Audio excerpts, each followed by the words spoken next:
Hola, soy Daniela. Gracias por acompañarme. Robert Augustin Ward Lowndes fue un autor, editor y fanático de la ciencia ficción estadounidense. Lowndes también era un entusiasta del terror. Cuando era un joven fanático, recibió 2 cartas de aliento de Howard Philip Lovecraft en 1937. Este cuento narra cómo un grupo de estudiantes se sugestiona para acceder a otro plano. Hoy escucharemos El Abismo, de Robert Lowndes.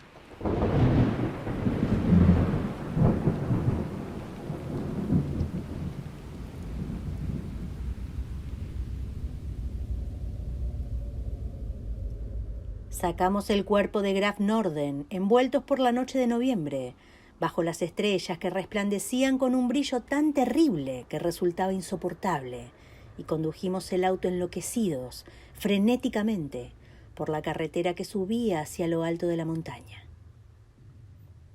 El cadáver debía ser destruido a causa de los ojos que no querían cerrarse, sino que parecían mirar fijamente algún objeto situado detrás del observador.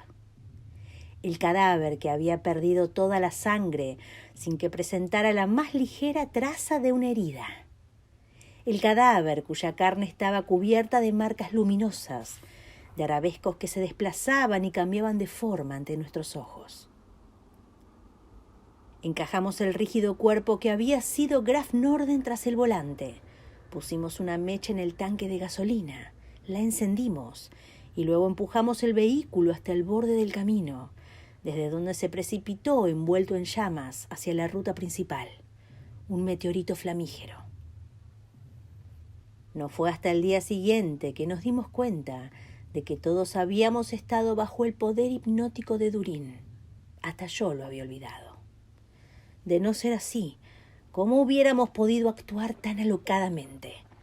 A partir del instante en que se encendieron las luces de nuevo y vimos lo que un momento antes había sido Graf Norden, fuimos como vagas y reales figuras deambulando por un sueño. Lo olvidamos todo, salvo las mudas órdenes que nos fueron impartidas, mientras contemplábamos cómo el auto llameante se estrellaba contra el asfalto inferior, mientras observábamos su destrucción, y luego nos dirigíamos con paso incierto cada cual a su casa. Cuando al día siguiente recobramos parcialmente la memoria y buscamos a Durin, este había desaparecido. Y como sea que apreciábamos nuestra libertad, no contamos a nadie lo que había sucedido, ni tratamos de averiguar hacia qué ignoto dominio se había esfumado Durin. Solo deseábamos olvidar. Pienso que yo probablemente hubiera olvidado si no hubiese vuelto a echar una ojeada a la canción de Isté. Los demás, con interés creciente, han tendido a considerarlo como una ilusión, pero yo no puedo. Una cosa es leer libros como el Necronomicon, el libro de Eibon o la canción de Isté, y otra muy distinta, cuando la propia experiencia nos confirma alguna de las cosas que en ellos se relatan. Encontré uno de tales párrafos en la canción de Isté y no seguí leyendo. El volumen, junto con los demás libros de Norden, aún está en mi biblioteca.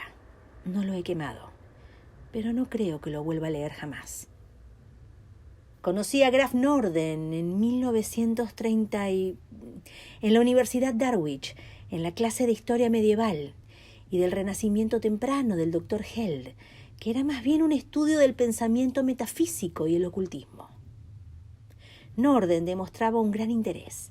Había realizado más de una incursión en las ciencias ocultas. En especial, le fascinaban los escritos y documentos de una familia de adeptos llamada Dirka, cuyo linaje se remonta a los días de la era preglacial. Ellos, los Dirka, vertieron la canción de Isté de su forma legendaria a las 3 grandes lenguas de las culturas primigenias, y luego al griego, latín, árabe e inglés medio. Le dije a Norden que deploraba el ciego desdén con que el mundo consideraba a las ciencias ocultas, pero que nunca había investigado el tema en profundidad. Me contentaba con ser un espectador, dejando que mi imaginación vagara a voluntad por las principales corrientes de ese oscuro río. Deslizarme por la superficie era suficiente para mí. Raras veces realizaba una inmersión ocasional hacia las profundidades. Como poeta y soñador, ponía buen cuidado en no perderme entre las tinieblas de las pozas donde retozaba. Uno siempre podía emerger para encontrar un cielo azul y calmo y un mundo que no creía en esas realidades. En el caso de Norden era diferente. Él ya comenzaba a tener dudas, según me comentó. Se trataba de un camino difícil de recorrer. Había peligros espantosos, ocultos a lo largo de todo el recorrido. A menudo eso era tan cierto que el caminante no los descubría hasta que ya era demasiado tarde. Los terráqueos no habían avanzado mucho por la vía de la evolución.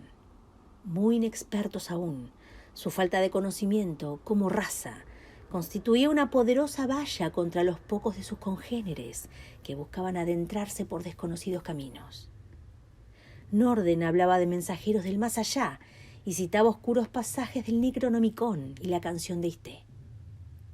Se refería a seres extraños, entidades terriblemente inhumanas, imposibles de comprender de acuerdo con los cánones humanos o de ser combatidos de manera efectiva por la humanidad. Durin hizo su aparición en esta época.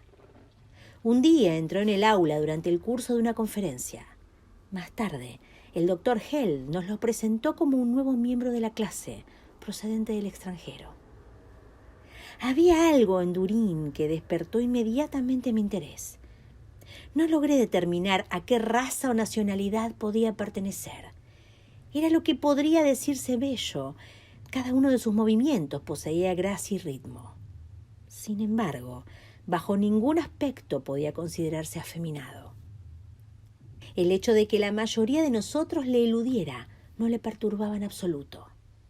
Por mi parte, ello se debía a que no me parecía real, pero en el caso de los demás, probablemente se debiera a su carencia total de sentimiento. Hubo una vez, por ejemplo, en que, estando en el laboratorio, le estalló una probeta ante la cara y varios fragmentos se le clavaron en la piel. Él no dio la más leve muestra de dolor.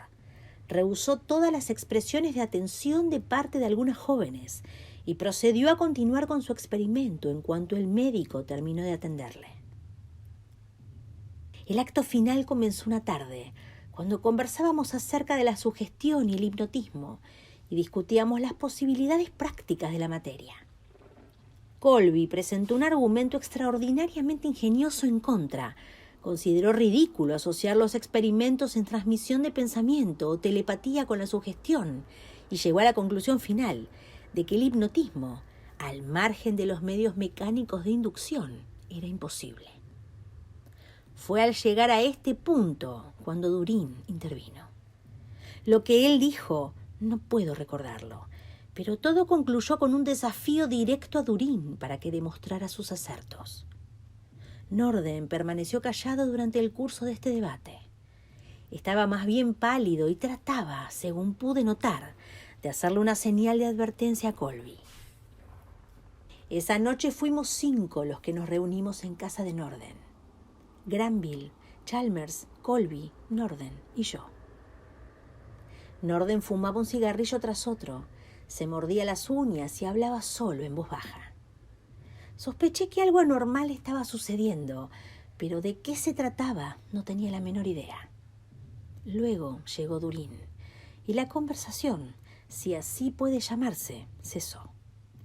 Colby repitió su desafío, diciendo que había convocado a los demás para asegurarse de que no se utilizarían trucos de escenario. No se podían utilizar espejos, luces, ni cualquier otro tedio mecánico para provocar la hipnosis. Debía basarse por completo en la fuerza de voluntad. Durin asintió, corrió a la cortina y luego, volviéndose, dirigió su mirada a Colby. Nosotros lo observábamos, esperando que hiciera algunos movimientos o pases con sus manos y pronunciase alguna orden. Él no hizo ni lo uno ni lo otro. Fijó su mirada en Colby, y éste se puso rígido, como si hubiese sido fulminado por un rayo. Acto seguido, Con la mirada perdida en el vacío ante él, se puso lentamente en pie, permaneciendo en la angosta franja negra que corría en diagonal a través del centro de la alfombra. Mi memoria regresó al día en que había sorprendido a Norden en el acto de destruir unos papeles y aparatos, estos construidos con toda la ayuda que pude brindarle en un lapso de varios meses. Sus ojos poseían una terrible expresión y no pude vislumbrar la sombra de una duda en ellos. Poco tiempo después de este evento, Durin había hecho su aparición. Me pregunté si ambos hechos podían tener alguna relación. Salí bruscamente de mi ensimismamiento al oír el sonido de la voz de Durin, al ordenarle a Colby que hablara, que nos dijese dónde se hallaba y qué veía a su alrededor. Cuando Colby obedeció, fue como si su voz nos llegase de una gran distancia. Se encontraba, dijo, en un estrecho puente tendido sobre un pavoroso abismo, tan vasto y profundo que él no podía distinguir el fondo ni sus límites. Detrás de él, este puente se extendía hasta perderse en una neblina azulada. Al frente, continuaba hasta lo que parecía una meseta. Colby no se atrevía a moverse debido a la angostura de la senda, pero comprendía que debía tratar de llegar a la planicie antes que el vértigo que le causaban las profundidades que se abrían debajo de él le hiciera perder el equilibrio. Experimentaba una extraña pesadez y hablar le demandaba un gran esfuerzo.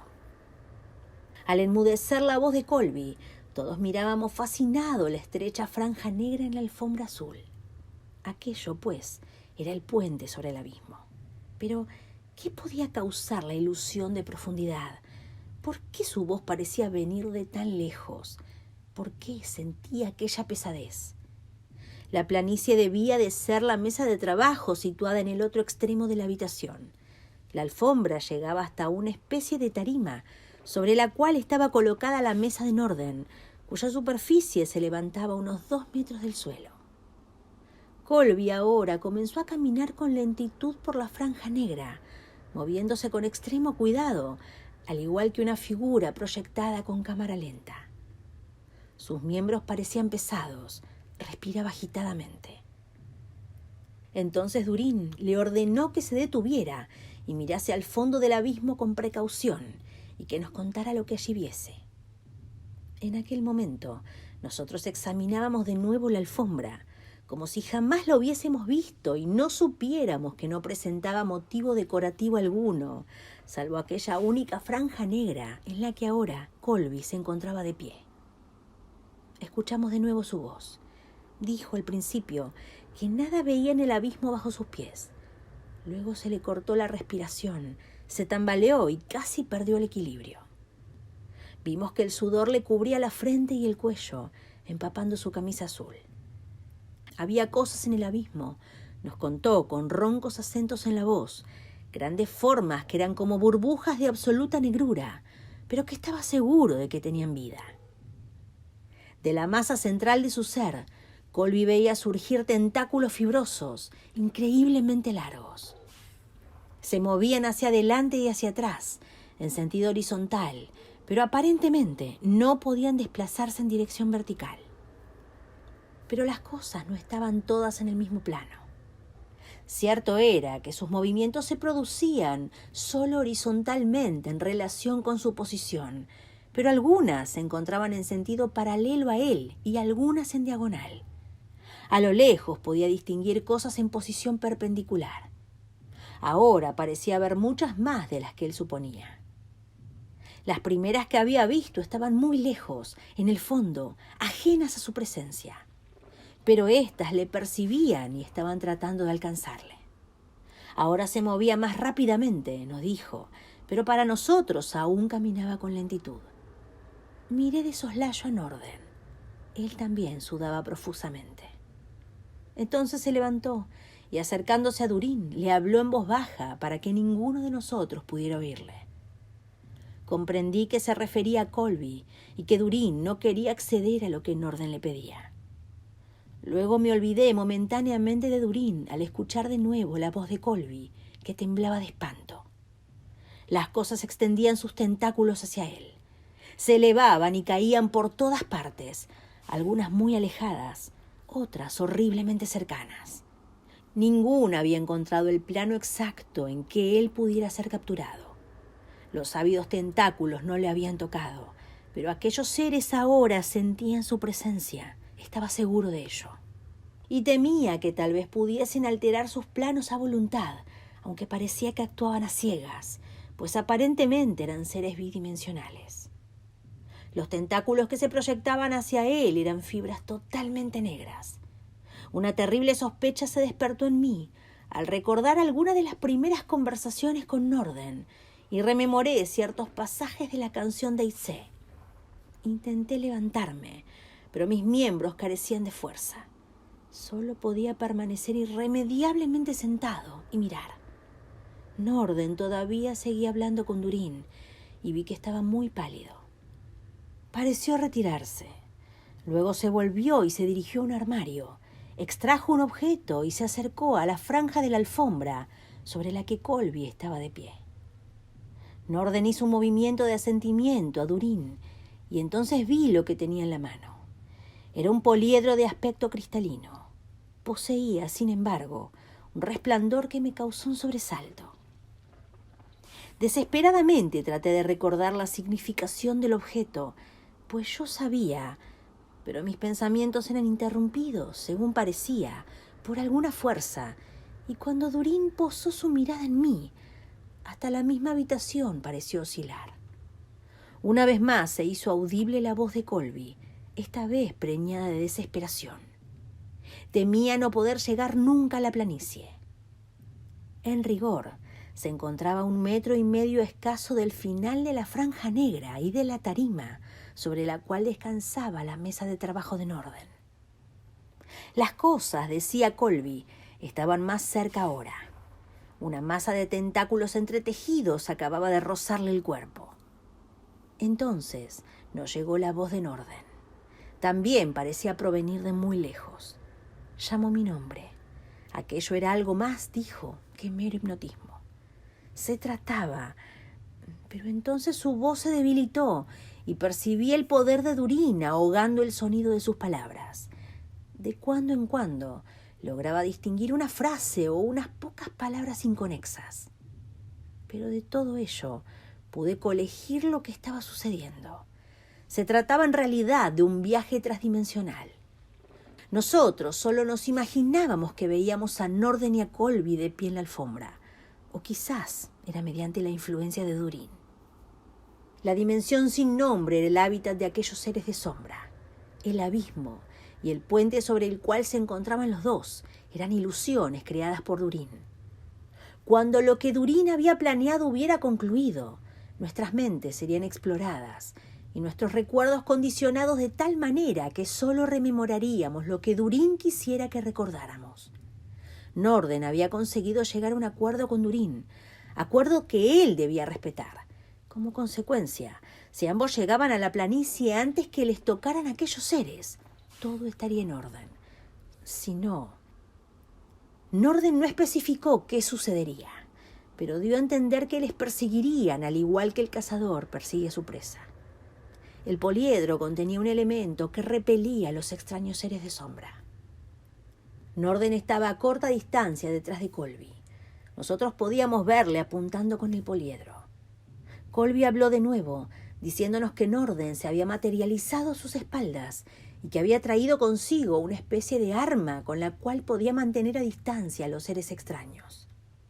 Entonces, Norden me llamó por mi nombre, pidiéndome que me hiciese cargo de sus pertenencias si no regresaba y que buscara lo que decía sobre los Adumbrali, la canción de Aiste. Con lentitud, él y Colby avanzaron hacia la tarima y la mesa. Colby iba a pocos pasos delante de Norden. Luego se trepó a la tarima y con la ayuda de su compañero logró ganar la mesa. Después trató de dar una mano a Norden, pero cuando éste subía a la tarima, súbitamente se puso rígido y el poliedro se desprendió de sus manos. Frenéticamente intentó arrastrarse hacia la mesa, pero una fuerza extraña le atrajo hacia atrás y yo supe que estaba perdido. Oímos un solo grito de angustia y luego las luces de la habitación palidecieron y se apagaron. Sea cual fuere el poder que nos tenía dominados, en aquel instante perdió su fuerza. Dimos vueltas por la estancia como enloquecidos, tratando de encontrar a Norden y a Colby, el interruptor de la luz. Luego, de pronto, las luces se encendieron de nuevo y vimos a Colby sentado en la mesa, como mareado, mientras que Norden yacía en el suelo. Chalmers se inclinó sobre su cuerpo en un intento de resucitarle, pero al constatar el estado de los restos de Norden, se puso tan histérico que tuvimos que dejarle desvanecido de un golpe para que se callara.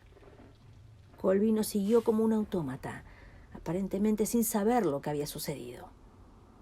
Sacamos el cuerpo de Graf Norden envueltos por la noche de noviembre y lo destruimos con el fuego. Más tarde le explicamos a Colby que había sufrido un ataque cardíaco mientras conducía por la ruta de la montaña. El auto se precipitó al vacío y el cadáver de Norden se incineró en el holocausto. Posteriormente, Chalmers, Granville y yo nos reunimos con el fin de buscar una explicación racional a cuanto habíamos visto y oído. Después de recobrar el conocimiento, Chalmers permaneció sereno y nos ayudó a llevar a cabo la espeluznante misión en lo alto de la montaña. Ninguno de los dos, según pude averiguar, había oído la voz de Norden después de que se unió a Colby en el supuesto estado hipnótico. Tampoco recordaban haber visto objeto alguno en la mano de Norden, pero en menos de una semana aún esos recuerdos se habían desvanecido de sus mentes. Creían a pie juntillas que Norden había muerto en un accidente, luego de un intento frustrado de parte de Durin de hipnotizar a Colby. Con anterioridad, su explicación había sido que Durin mató a Norden por razones que no conocían y que nosotros fuimos inconscientemente sus cómplices. El experimento hipnótico había servido de pretexto para reunirnos a todos y contar con un medio para deshacerse del cadáver. Que Durin había logrado hipnotizarnos, ellos no lo dudaban entonces. Hubiera sido inútil contarles lo que descubrí unos pocos días más tarde, lo que llegué a extraer de las notas de Norden, en las que explicaba la llegada de Durin. Tampoco hubiera servido de mucho leerle fragmentos de la canción de Isté, traducidos a un inglés comprensible para ellos. Y estos no eran sino los Adumbrali, las sombras vivientes, seres de increíble poder y malignidad, que moran fuera de los velos del espacio y el tiempo tal como nosotros los conocemos. Su diversión consiste en atraer a sus dominios a los habitantes de otras dimensiones, con quienes practican horribles juegos y múltiples engaños. Pero más horrendos que ellos son los inquisidores que envían a otros mundos y dimensiones, seres que ellos mismos han creado, otorgándoles la apariencia de aquellos que residen en cualquier dimensión o en cualquiera de los mundos a donde se les manda. Estos inquiridores pueden ser identificados tan solo por los adeptos, para cuyos avesados ojos la extraordinaria perfección de su forma y movimientos, su rareza y el aura de extranjería y de poder que les envuelve, constituyen un sello infalible. El sabio Yalcanán nos habla de uno de esos inquiridores que engañó a 7 sacerdotes del Niangowa a desafiarles a un duelo en las artes del hipnotismo. Más adelante nos cuenta cómo 2 de ellos cayeron en la trampa y fueron entregados a los Adumbrali. Sus cuerpos fueron devueltos una vez que los seres de sombra hubieron terminado con ellos. Lo más curioso de todo fue el estado en que se encontraban los cadáveres. A pesar de haberles sido extraído todo fluido, no presentaban trazas de herida alguna, ni siquiera la más leve.